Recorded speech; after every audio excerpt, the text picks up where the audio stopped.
السلام عليكم ورحمة الله وبركاته. أولا كل عام وحضراتكم جميعا بخير والأمة الإسلامية بخير بمناسبة حلول شهر رمضان المعظم. النهاردة موضوع شرحنا هيكون عن إزاي تربط الأجهزة الجديدة بالإنترنت للشبكة المخفية والشبكة الظاهرة. هنتابع مع بعض الشرح. هنمسك الريموت وهندوس من الريموت على زر منيو، وهننزل على نتورك وهندوس اوكي.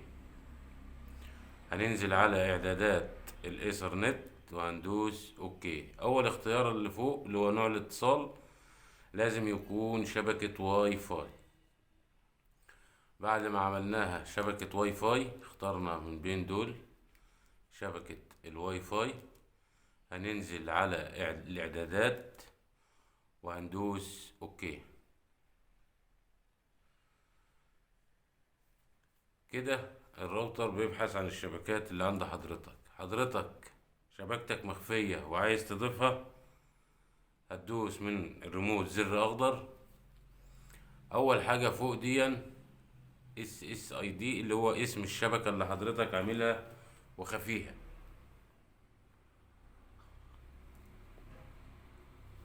هندوس اوكي وهنكتب اسم الشبكة زي ما حضرتك كاتبها في الراوتر. لتغيير الحروف من اللوحة بتدوس زر احمر اللي هو تحت الباور تغير الحروف. بتكتب شبكتك ايا كانت انت عاملها ازاي، اسم او حرف او حروف زي ما انت عاملها. بتغير اللوحة من الزر الاحمر اللي تحت الباور وبتكتب اسم شبكتك وبتدوس ازرق تأكيد.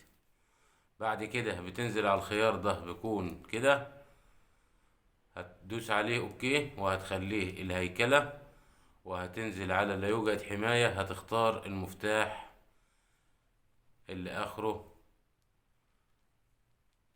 TKB وهندوس عليه اوكي.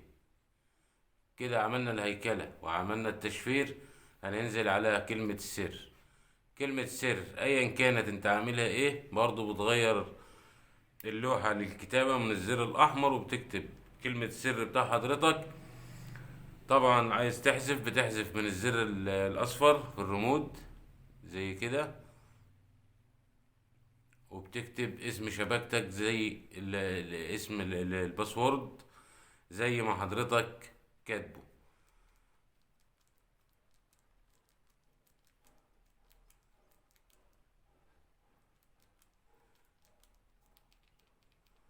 بكتب مع حضرتك اهو كلمة السر.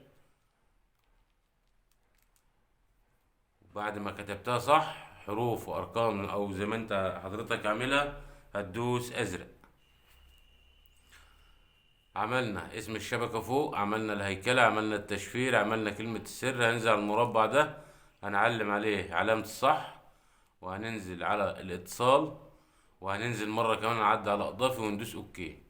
هننزل على اخر حاجة اللي هي آلي ما بتكونش متعلمة، بتعلم عليها علامة الصح وبتنزل على الاتصال وتدوس اوكي. بنعلم صح ليه؟ عشان نسحب الDNS بتاع الشبكة. كده الشبكة ربطت مع حضرتك وادت لك نجاح الاتصال، ومفيش اي مشكلة بإذن الله.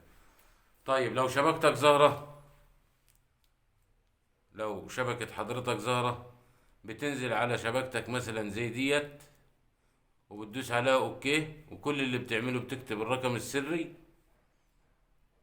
بتاعها وبتأكد ازرق وبتنزل تعلم صح هنا وبتدوس على الزر اللي تحت في الدايرة وتدوس مرة كمان عليه بتعدي على اضافي وبتنزل على الاتصال تدوس عليه رابط. طبعا عشان انا شبكتي مخفية وضفتها مع حضراتكم مش هتضاف، فالطريقة الصح للربط زي ما وريت لحضراتكم بنعمل اسم الشبكة. بندوس من الزر الأخضر هنا ونكتب اسم الشبكة. بنخلي الهيكلة تاني حاجة اللي هو نوع الشبكة يبقى الهيكلة. تالت حاجة المفتاح اللي هو اخره تي كي بي، بنكتب كلمة السر صح، نتأكد من كلمة السر صح ومن اسم الشبكة لو مخفية، بنعلم صح، بننزل على الاتصال، ننزل مرة كمان على اضافي وندوس اوكي عشان الريسيفر يسحب الدي ان اس اللي حضرتك مغيره في الراوتر. تحت بنعلم عليه صح على آلي على الدي ان اس اهو، وبندوس اتصال للشبكة. دقيقتين وهتقول لك نجاح الاتصال. كده نجاح الاتصال قدام حضرتك. كده لو دخلت على اي حاجة هتلاقي كل حاجة شغالة معاك تمام بأمر الله لو عملت الاعدادات دي صح.